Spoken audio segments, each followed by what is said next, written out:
Pria ini menjatuhkan telur bebek jantan dengan suara benturan besi yang beradu. Saat memeriksanya, ia mendapati kalau kuning telur itu berwarna emas. Penasaran, ia langsung membawanya ke laboratorium untuk diuji. Hasilnya mengejutkan, telur itu benar-benar terbuat dari emas dengan kemurnian sempurna. Ia segera pulang untuk memberitahu istrinya. Ia mengira sang istri akan sama antusiasnya, tetapi ternyata istrinya sudah lebih dulu menjual bebek itu kepada pemilik peternakan. Demi mencegah bebek ajaib itu berubah menjadi bebek panggang, seluruh keluarga pun bergegas menuju peternakan. Setelah susah payah menegosiasikan harga dengan pemilik peternakan, mereka terkejut karena seluruh peternakan ternyata dipenuhi bebek yang sama. Sang pria mendapatkan ide, bebek akan bertelur jika mendengar suara anjing menggonggong. Akhirnya, mereka berlutut di tanah dan mulai menirukan suara anjing. Tapi detik berikutnya, semua bebek justru berlarian keluar. Saat pria itu mengejar bebek hingga disorodot, seekor bebek malah mengikuti putranya yang sedang tak semangat. Akhirnya mereka menemukan bebek emas tersebut. Untuk memastikan keasliannya, sang pria kembali menggonggong seperti anjing. Benar saja, tak lama kemudian bebek itu bertelur. Tanpa ragu, ia memecahkan telur itu dan di dalamnya benar-benar terdapat telur emas. Keduanya segera pulang untuk menghitung bagaimana cara menghasilkan keuntungan besar. Dengan harga emas saat ini, jika bebek itu bertelur 6 jam sehari,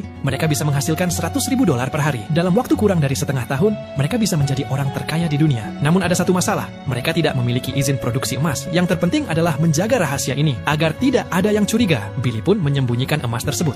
Tetapi keesokan harinya, sebuah telepon dari bank datang menagih utang. Jika tidak segera dibayar, rumah mereka akan dilelang. Saat Katie mencari alasan, ia melihat bebek itu dan mendapat ide. Ia langsung pergi ke bank, menyerahkan cek dan telur emas kepada petugas. Pria botak di depan loket pun tertegun karena belum pernah melihat emas semurni itu. Dengan cara ini, Katie tidak hanya melunasi utang bank, tetapi juga membeli pakaian bermerek untuk dirinya sendiri. Ketika Billy menyadari kejanggalan itu, ia langsung menanyai istrinya. Katie pun akhirnya menceritakan semuanya. Sang pria pun marah besar. Ia khawatir rahasia mereka akan terbongkar. Namun saat itu, Jack masuk dan mengatakan bahwa tindakan itu justru benar, karena tak seorang pun akan percaya bebek jantan bisa bertelur emas. Sejak saat itu, mereka membawa telur-telur emas ke berbagai pabrik pemurnian emas untuk ditukar dengan cek, dan hidup pun menjadi berkecukupan. Namun kebahagiaan itu tak berlangsung lama. Kementerian Keuangan menemukan adanya kejanggalan dalam peredaran emas dan mulai menyelidiki hingga melacak rumah mereka. Saat mereka sedang membuat bebek itu bertelur, seorang agen penyamaran telah menyaksikan semuanya. Untuk memastikan dugaannya, ia membawa sepeda dan menipu anak laki-laki itu agar menyerahkan bebeknya. Lalu ia menggonggong pada bebek tersebut. Bebek itu bertelur. Ketika pria itu hendak mengambil telur untuk memeriksa, di saat genting Katie datang tepat waktu dan menyuruh anaknya membawa bebek itu pulang. Meski gagal mendapatkan bukti, pria tersebut segera melapor kepada Menteri Keuangan. Tak lama kemudian, petugas datang ke rumah Billy dan menyita bebek dewa rezeki mereka. Di pengadilan, pria itu menggonggong pada bebek, dan bebek tersebut memang bertelur. Namun ketika hakim memecahkan telur itu, ternyata isinya hanyalah telur cacing calang.